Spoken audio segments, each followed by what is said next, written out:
হাদি বেঁচে নাই, কৃত্রিমভাবে এখন পর্যন্ত হাদিকে বাঁচিয়ে রাখা হয়েছে। হাদি ততক্ষণ বেঁচে থাকবে যতক্ষণ পর্যন্ত রাজনৈতিক দলগুলোর ফায়দা লুটে নেওয়া না হবে। হাদির উপর যেটা হয়েছে না, এটা আরো হইতে থাকবে। যতদিন এই বুইরা মাদার জেনারেশনটা থাকবে, হবে না ভাইরাস মুক্ত। আগে এইগুলার সাঁতার। গতকাল হাদি যখন হসপিটালে ভর্তি ছিল তখন ওইখানে গিয়েছিল মির্জা আব্বাস তাকে দেখার জন্য। আশপাশ থেকে প্রত্যেকটি মানুষ তার দিকে ভুয়া ভুয়া বলে চিৎকার করতে থাকে, ভুয়া ভুয়া স্লোগান দিচ্ছেন।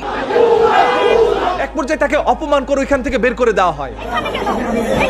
বলা হয় মির্জা আব্বাসই এরকম একটি কাজ করেছে। ওরা তো মির্জা আব্বাসের এলাকা, আপনারা তো ভাই মারবো। কিছুক্ষণ না ঘুরতেই আমরা জানতে পারি ছাত্রলীগের একজন কর্মী নাকি হাদির জীবনটাকে কেড়ে নেয়। আপনারা আওয়ামী লীগের ফ্যাসিবাদের দোষর। পরিকল্পিতভাবে তারা এই কাজটি করে এবং এই যোগসূত্রের সাথে অতীত আওয়ামী লীগ, দিল্লির ফ্যাসিবাদ সবাই জড়িত আছে। তবে কোনোভাবেই আওয়ামী লীগ এটা মানতে নারাজ। জুলাই গণ অভ্যুত্থানে হাদির অবদান কি? হাদি নামে কাকে মানুষ চিনত না? বাংলাদেশের সংকটে হাদিকে এদেশের মানুষ পায় না। হ্যাঁ, এই আমতারেকের মতো অনেকেই রয়েছে যারা এই সকল কথাগুলো আজ অস্বীকার করবে। ওই যে বলেছিলাম না, নিজস্ব ফায়দা যতক্ষণ না লুটে না হবে ততক্ষণ পর্যন্ত হাদিকে কৃত্রিম ভাবে বাঁচিয়ে রাখা হবে। যেখানে ডাক্তাররা বলেছে হাদি আর বেঁচে ফিরবে, এরকম আশা আমরা করতে পারি না। আমরা পেশেন্টের ব্যাপারে কোনো আশার কথাই বলবো না। উনি সর্বোচ্চ খারাপ অবস্থাতেই আছেন, সেইখানে এখন পর্যন্ত তাকে বাঁচিয়ে রাখা হবে। বেঁচে নাই, তারপর আপনারা করেন। তফসিল ঘোষণা হয়েছে রাতে, আর দিনের বেলায় হাদির জীবন শেষ। আমাদেরকে গুলি করার আগ পর্যন্ত কোনো কিছুর আমাদের গায়ে লাগে না। এরকম আরো অসংখ্য হাদিদের জীবন যাবে যারা সত্য কথা বলছে। শুধু আমাদেরকে যদি কেউ গুলি করে মেরে ফেলে তাকে যেন ধরে বিচার করা হয়। হাদিকে দুনিয়া থেকে সরিয়ে দেওয়া হবে, এটা কিন্তু আগে থেকে পরিকল্পিত ছিল এবং সেই বিষয়টি হাদির কান পর্যন্ত পৌঁছে দিয়েছিল।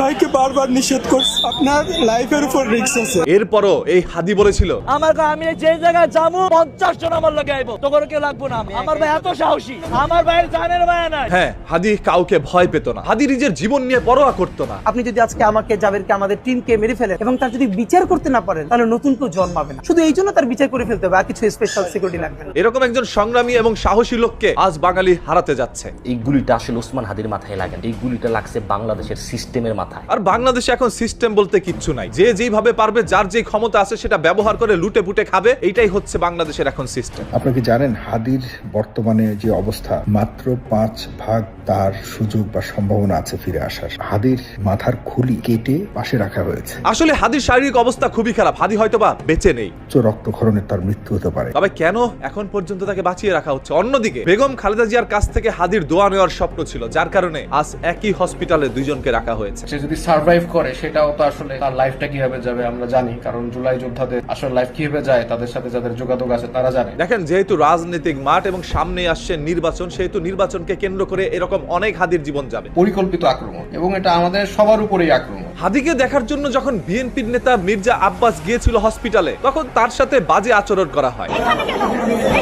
আর এটারই